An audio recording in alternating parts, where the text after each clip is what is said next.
Welcome back, ladies and gentlemen. Today we're going to continue our work with circles. Today I'm going to teach you an algebraic technique called completing the square.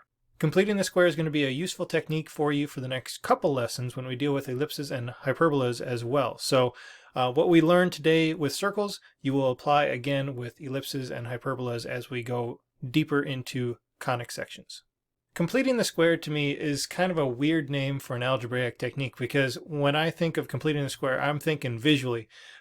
There are some visual representations for this technique, but I'm just going to run through an algebraic example. So let's say I give you an equation for a circle. At this point, you should be able to say, oh, this is a circle written out in standard form. Its center is at 7, -9, and has a radius 11. Let's say that someone wanted to be mean, say a math teacher, and they wanted to scramble this equation so it was less recognizable as a circle. So some of the things that you could do algebraically, you're allowed to do pretty much anything, but one of the things that's pretty obvious to someone is, hey, here's a binomial, it's squared. We could FOIL this out. Remember, when you have a binomial squared, you need to multiply it by itself. So if we wrote that out, I'm going to color code things, so that's all from this term, and the green bit is from this term. If you wrote it all out and FOILed it out, you'd end up with this big long expression, which is a lot to write down, but then you can start combining things. You can combine like terms. There's a couple numbers, there's a couple like terms in the middle on each segment, and if you did that, you'd start to get something that was less and less recognizable as the equation for a circle. And I could even move that 9 over to the other side. So the technique that you're going to practice today is I'm going to give you a jumbled up mess that looks like this, and you're going to unscramble it and decode it and tell me exactly where this circle is, how big is it, and then I might ask you some other things about that circle. The process of completing the square is simply me giving you something that's scrambled, and I want you to take it backwards and walk backwards up until the point where you're in standard form for a circle again. So let's pretend like I didn't show you this before and take a look at the scrambled version of this and pretend that we want to, like, I'm giving you the answer, but I want to try to turn this scrambled version into the standard form equation on the bottom. Well, what can you figure out? What things line up? What patterns do you see? How could you say, well, this is going to turn into a y minus or y plus 9, and this is going to turn into an x minus 7. Well, you may notice that the middle term of a binomial, so like the linear term of this thing, if you chop that number in half, you get -7. And if you chop 18 in half, likewise, you get 9. So if you just rearrange things in terms of put all my x's over here, put all my y's over here, you can get this number and this number relatively easy. You just go find the linear term and you chop it in half. But you notice over here that the 9 went away, the 0 turned into a 121, or maybe something was added or subtracted to a 9 to make 121.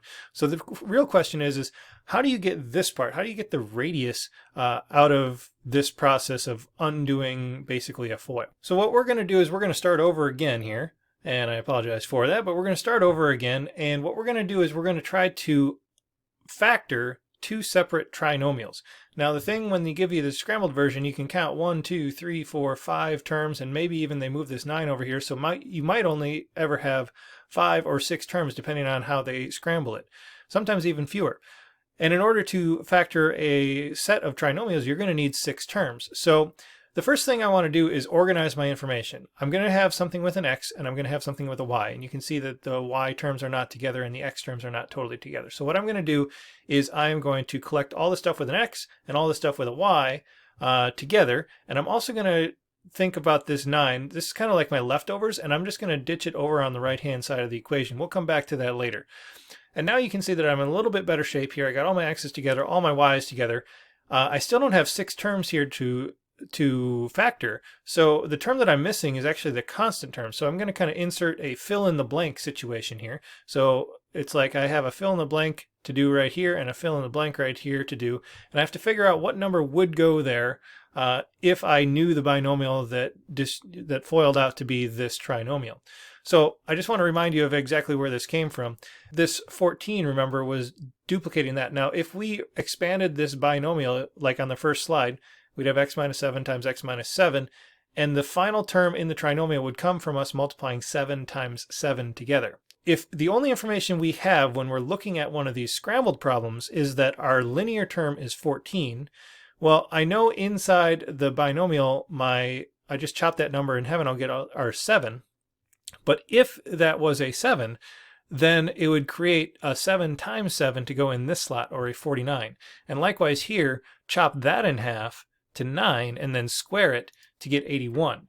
So in order to fill in these blanks, we look at the linear term, chop it in half, then square it. So chop 14 in half, square it, you get 49. Chop 18 in half, square it, and you get 81. Now that's great. If I asked you to factor this trinomial into two binomials, you'd end up with that right there. And if I asked you to factor that into two binomials, you'd get right back there. Now, the other issue, though, is that I've taken a perfectly good equation that they gave to us and said this is equal, and I've added a lot of weight. I've added 49 and I've added 81 to the left-hand side of the equation. And I'm not allowed just to add numbers to one side of an equation. I have to balance that out. So if I did it over here, I got to do it over on the right-hand side as well. So what I'm going to do is I'm going to add an 81 and add a 49 over on the right-hand side of the equation just to balance it out. And then you'll see that that results in the 121 that we were talking about. And now I've got two trinomials that are all separated and sorted, x's and y's, and I can factor those up into two sets of binomials.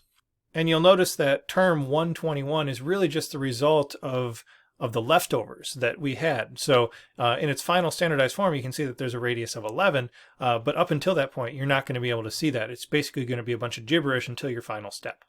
So let's try one. Let's take a moment, write down this example. Okay, there's a few things this problem wants. We want a standard form equation, we want to be able to identify the center, and we want to be able to identify the radius, and then we're going to graph it. Let's just follow the steps. The nice thing about this algebraic technique is it is just one step after the other. So the first step is to separate the variables. So put your x's on one side, put your y's on the other, and get your numbers over on the right-hand side just to kind of get them out of the way so they're not interfering with your trinomial work. The second step is to identify your linear terms. We're going to chop that in half, that'd be 2, and then square it to be a 4. This one we would chop in half to be 6, and then square that to be 36. And once we have those numbers, then we just have to be aware of the fact that we took the left side of the equation and we essentially added 40 to the left-hand side, so we're also going to have to add 40 to the right-hand side of the equation. Once you add everything up together and separate and now you can view this as a trinomial that you can factor. So basically just take the square root of that or chop that in half and that number goes there, and then add up your right-hand column, and that's it, you're done. From there we're in standard form, so we should be able to see, okay, the center is at 2, -6. Take the square root of that to get your radius, so we can get our basic information about our circle right there. And if we wanted to graph it, we'd go put a point at 2, -6, and then we draw a radius of 5 all the way around that. So there's your final graphed circle. Your homework today is to continue work on that worksheet from day 1, but this time you're going to do only problems number 5 and number 6, and Schoology will ask you for solutions to number 5A and number 6C.